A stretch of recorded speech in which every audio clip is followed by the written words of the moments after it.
নমস্কাৰ সকলোকে স্বাগতম জনাইছো আসাম কেৰিয়াৰ পইণ্ট ইউটিউব চেনেলটোলৈ। আজি এই বিশেষ ক্লাছটোত মই এটা খুবেই ভাল খবৰ আপোনালোকৰ বাবে লৈ আহিছো বা তোমালোকৰ বাবে এটা খুবেই ভাল খবৰ মই লৈ আহিছো। যিসকলে ইণ্ডিয়ান আৰ্মি অগ্নিবীৰ এক্সামৰ কাৰণে প্ৰিপাৰেচন কৰি আছে তেওঁলোকৰ কাৰণে হোলি স্পেচিয়েল আমাৰ যিটো বেটছ আছিলে ফৌজি বেটছ আছিলে তাত হোলি স্পেচিয়েল এটা আমি অফাৰ লৈ আহিছো তোমালোকৰ কাৰণে।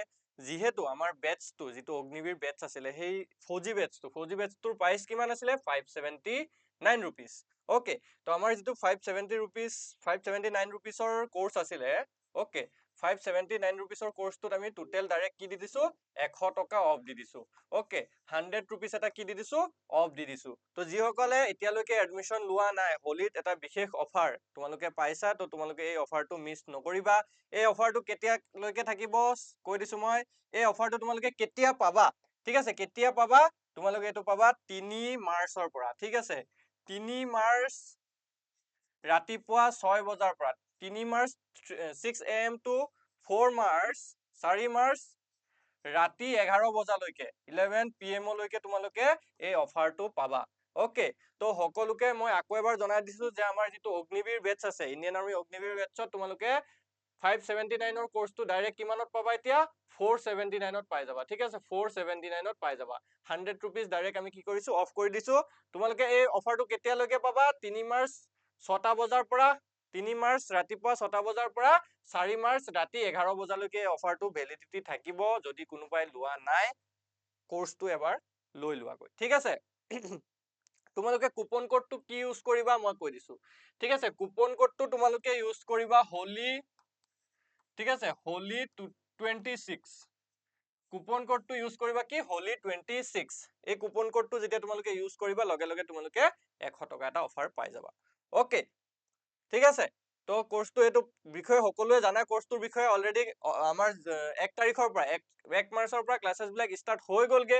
579 rupees আছিলে ইয়াৰ প্ৰাইচটো, এতিয়া কিমানত পাবা এতিয়া পাই যাবা 479ত। যদি কিবা প্ৰবলেম পোৱা অসুবিধা পাইছা কোৰ্সটো লবলৈ এই নম্বৰটোত আমাক কল কৰি এবাৰ ডিটেইলছটো জানি লবা। এতিয়া আমি আমাৰ ক্লাছলৈ আহো।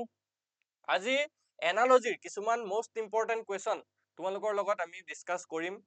কেৱল অগ্নিবীৰ বুলি নহয়, এই ভিডিঅ'টো আমি যিসকলে তোমালোকে এসএসসি জিডিৰ কাৰণে প্ৰিপাৰেচন কৰি আছা বা ৰেলৱে কোনোবা যদি ৰেলৱে গ্ৰুপ ডিৰ কাৰণে প্ৰিপাৰেচন কৰি আছা বা আগন্তুক আসাম পুলিচ বা এডিআৰিৰ কাৰণেও যদি তোমালোকে প্ৰিপাৰেচন কৰি আছা তেতিয়া হলেও এনালজিৰ এনে ধৰণৰ কুৱেশ্যন বিলাক কিন্তু তোমালোকৰ অতিকৈ গুৰুত্বপূৰ্ণ হ'ব।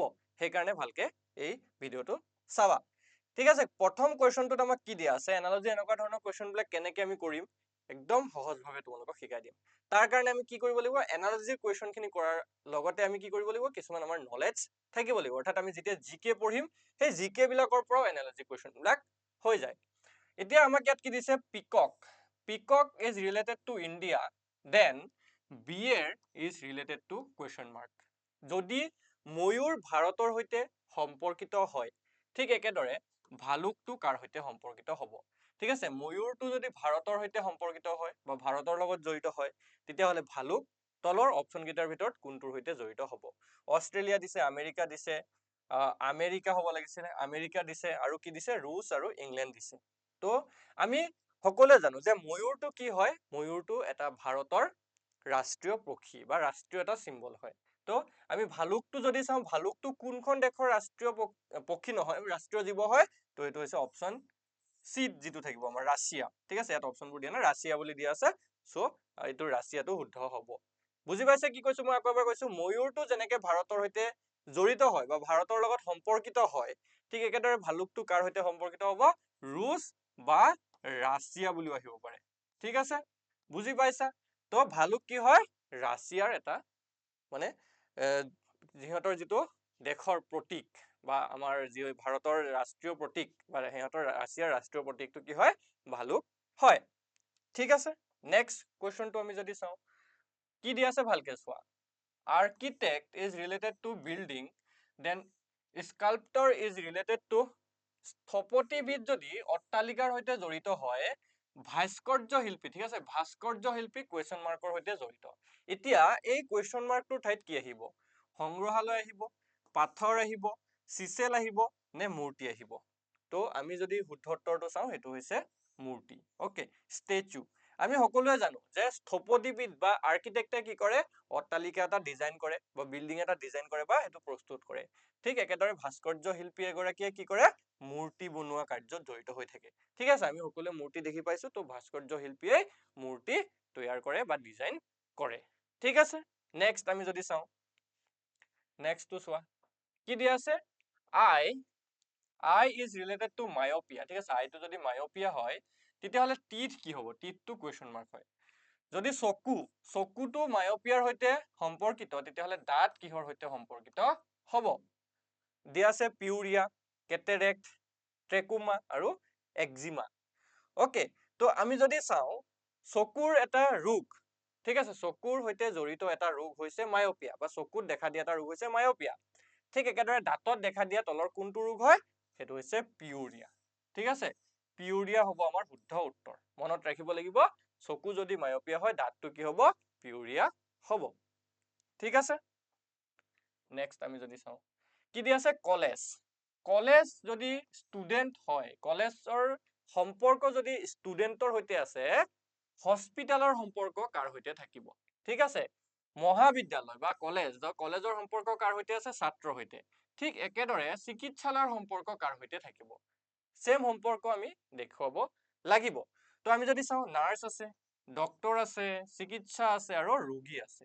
তো আমি যদি ভালদৰে লক্ষ্য কৰো, মহাবিদ্যালয় বা কলেজত ছাত্ৰ ছাত্ৰীসকলক কি কৰা হয়, পাঠদান কৰা হয় বা ছাত্ৰ ছাত্ৰীয়ে ক'ত পঢ়িবলৈ যায়, কলেজত পঢ়িবলৈ যায়। তো চিকিৎসালয়ত কোন কিহৰ কাৰণে যাব, নাৰ্ছটো থাকে, ডাক্তৰো থাকে, চিকিৎসা হয়। কিন্তু আমি যদি চাওঁ চিকিৎসালয়ত বিশেষভাৱে ৰোগী যায়, ৰোগীয়ে গৈ কি কৰে, ৰোগীৰ যিবিলাক মানে কি থাকে, অসুবিধা থাকে, সেই অসুবিধাখিনিক লৈ পিনে ৰোগীয়ে ক'ত যায়, চিকিৎসালয়ত যায়।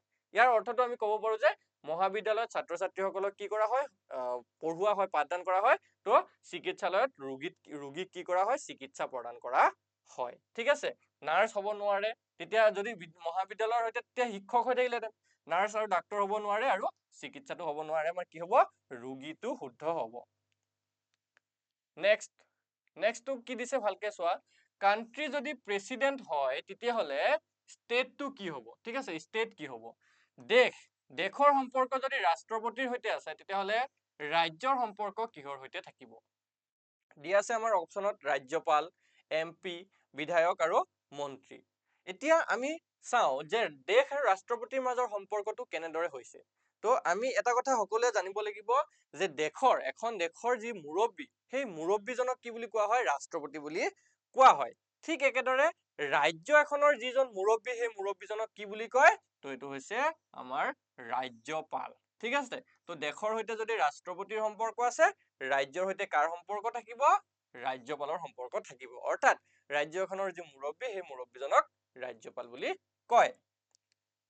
ঠিক আছে, নেক্সট আৰু এটা কথা ইয়াত তোমালোকক মই জনাই থওঁ, যিসকলে SSC GDৰ কাৰণে প্ৰিপাৰেচন কৰি আছা, তোমালোকে যদি নিজকে এবাৰ টেষ্ট কৰি চাব বিচাৰিছা, যিহেতু তোমালোকৰ এক্সামটো খুব সোনকালে হ'ব, হয় নে নহয়, এক্সামটো 23 ফেব্ৰুৱাৰীৰ পৰা হোৱাৰ কথা আছিলে, যিহেতু পোষ্টপন কৰি দিলে, তাৰ কাৰণে তোমালোকে সময়ো পাইছা অলপ।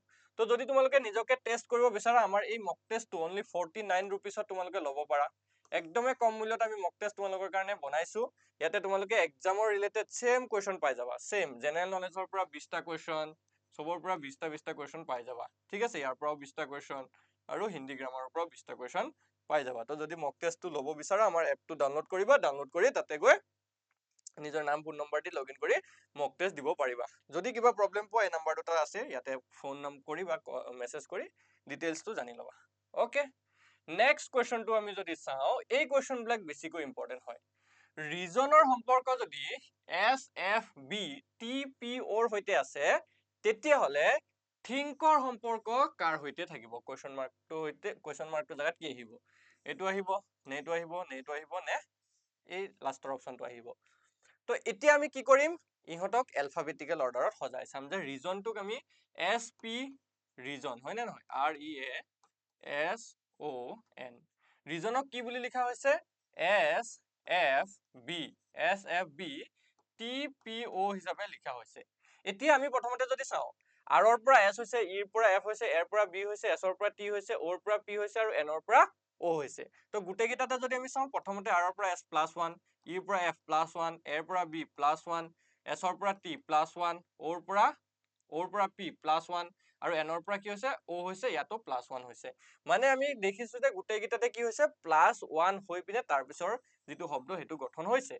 ঠিক একেদৰে আমি থিংকত চাম, THINK থিংক যদি আমি চাওঁ, THINK থিংক, টিৰ লগত যদি +1 কৰো STU হ'ব, অকে। H ৰ লগত যদি আমি +1 কৰো H ৰ পিছত I হ'ব, I ৰ পিছত যদি 1 প্লাছ কৰো I ৰ পিছত J হ'ব, N ৰ পিছত যদি 1 প্লাছ কৰি দিওঁ N ৰ পিছত O হ'ব, অকে। আৰু K ৰ পিছত যদি 1 প্লাছ এটা কৰি দিওঁ তেতিয়া L হ'ব। তেতিয়া আমাৰ যিটো আনসাৰ ওলাব লাগে UIJOL হ'ব শুদ্ধ উত্তৰ, যিটো অপচন আমাৰ এইটো হয়। ঠিক আছে, অপচন আমাৰ কি হ'ব, বি টো হ'ব কাৰেক্ট আনসাৰ, UIJOL। তো এনেধৰণৰ ৰিজনিঙৰ কুৱেশ্যন খিনি যদি তোমালোকে আৰু পাব বিচাৰা তেতিয়াহ'লে আমাৰ সৈতে জড়িত হৈ থাকিব লাগিব। আমি ডেইলি এনেধৰণৰ কুৱেশ্যন বিলাক লৈ আহিছো তোমালোকৰ কাৰণে, তো তোমালোকে আমাৰ চেনেলটো ছাবস্ক্ৰাইব কৰি ল'বা।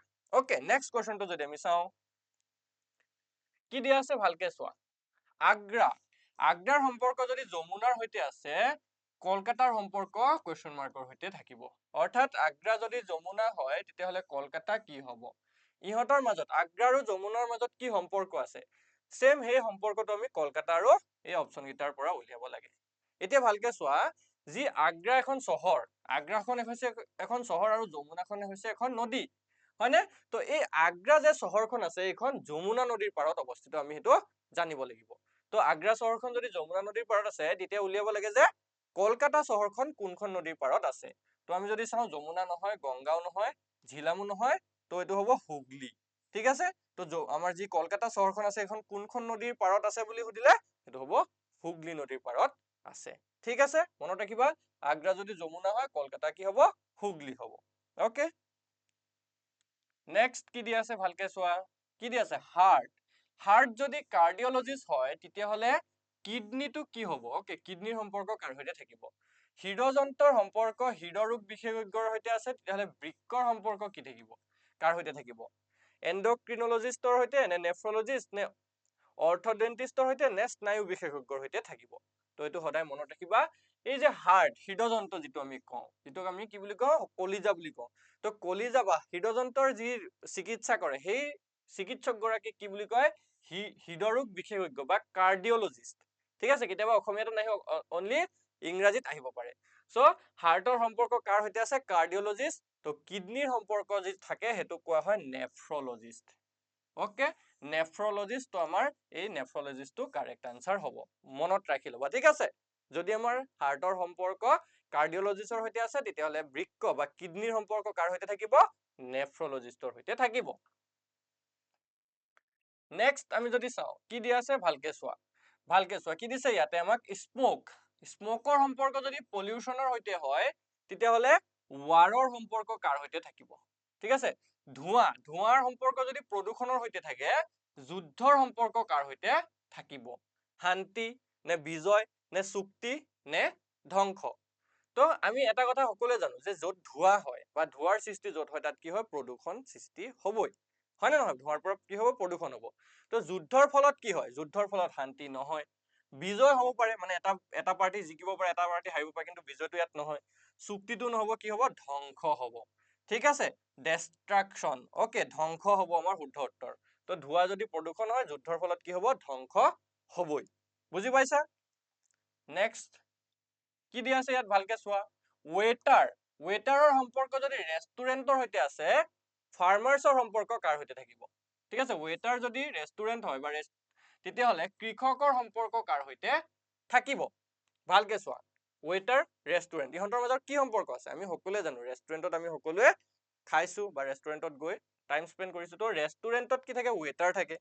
তো কৃষকে ক'ত কাম কৰে, বা আমি এনেকে ক'ব পাৰো যে ৱেটাৰে ক'ত কাম কৰে, ৰেষ্টুৰেণ্টত কাম কৰে। তো কৃষকে ক'ত কাম কৰে, ঘৰত কাম নকৰে, ৰান্ধনী ঘৰত নকৰে, কি হ'ব, ফিল্ড হ'ব, বা এইটো আমাৰ ক্ষেত্ৰ বুলি আছে ন, এইটো কি হ'ব পাৰে, পথাৰ। ঠিক আছে, পথাৰ হ'ব শুদ্ধ উত্তৰ। অকে, জাহাজত নকৰে কৃষকে কাম। তো বুজি পাইছা? এনেধৰণৰ এনালজি কুৱেশ্যনবিলাক যিকোনো পৰীক্ষাৰ কাৰণে খুবেই গুৰুত্বপূৰ্ণ হয়। তোমালোকে এনেধৰণৰ কুৱেশ্যনবিলাক চাবা আৰু এনেধৰণৰ আৰু ট্ৰিক্স লৈ পিনে মই তোমালোকৰ মাজলৈ আহিম। সেইকাৰণে যদি তোমালোকে আমাৰ আছাম কেৰিয়াৰ পইণ্ট চেনেলটো ছাবস্ক্ৰাইব কৰা নাই তেতিয়াহ'লে কৰি ল'বা। যিসকল অগ্নিবীৰৰ প্ৰত্যাশী আছে, যিসকলে অগ্নিবীৰ দিম বুলি ভাবি আছে, তেওঁলোকে এতিয়াই গৈ আমাৰ আছাম কেৰিয়াৰ পইণ্ট এপটো ডাউনলোড কৰা। ডাউনলোড কৰি অগ্নিবীৰৰ বেটছত গৈ তোমালোকে কোৰ্চটো লৈ লোৱা। আমাৰ যিটো কুপন কোড আছে HOLY26, এই কুপন কোডটো ইউজ কৰা। কুপন কোডটো ইউজ কৰাৰ লগে লগে তোমালোকে কিমান টকা অফ পাবা? 100 টকা এটা ডাইৰেক্ট অফ পাই যাবা। ঠিক আছে, তো তোমালোকে গৈ পিনে সোনকালে আমাৰ এই কোৰ্চটো লৈ ল'বা। আৰু আজিৰ ভিডিঅ'টো চোৱাৰ কাৰণে তোমালোক সকলোকে ধন্যবাদ।